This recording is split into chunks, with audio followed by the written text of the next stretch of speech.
সোমবার দেশের রান্নার গ্যাসের সিলিন্ডারের দাম 50 টাকা বৃদ্ধি পেয়েছে। 50 টাকা বৃদ্ধি পাওয়া যে গ্যাস সিলিন্ডারের মূল্য ছিল 829 টাকা, বেড়ে হয়েছে 879 টাকা। গ্যাস সিলিন্ডারের মূল্য বৃদ্ধি নিয়ে এদিন বিভিন্ন গ্যাস এজেন্সিগুলোতে গ্রাহকদের মধ্যে তীব্র প্রতিক্রিয়া পরিলক্ষিত হয়।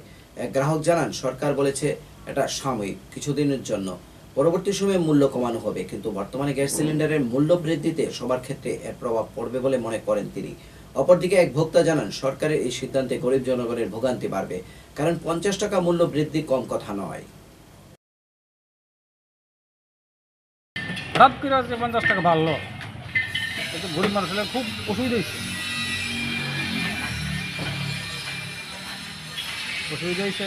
কিছু লোকের সুবিধা হয়েছে, কিছু লোকের অসুবিধা হয়েছে।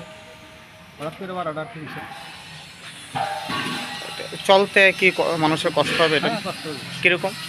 ওই তো বুঝি বুঝা আয় বুঝাবে তো হঠাৎ করে যে 50 টাকার বাড়তিটা, এটা কি বেশি না কম? বেশি না, এটা আর একটু কম বাড়লে ভালো হয়েছে।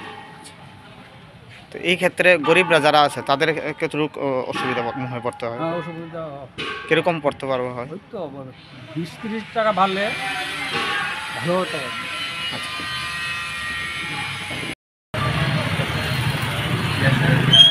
গ্যাসের মূল্য বৃদ্ধি হয়েছে আপনারা জানেন।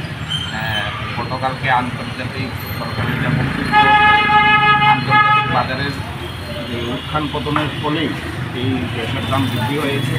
কিন্তু সরকার এও বলছে যে এটা সাময়িক কিছুদিনের জন্য, এরপর বিবেচনাধীন আছে যে পরবর্তী সময় কমানো হবে, কিন্তু কমলে ভালো।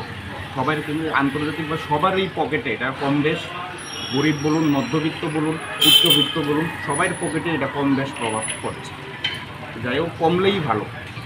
হঠাৎ করে জানে আমরা এটা গরিবদের উপরে কেমন প্রভাব পড়তে পারে এটা?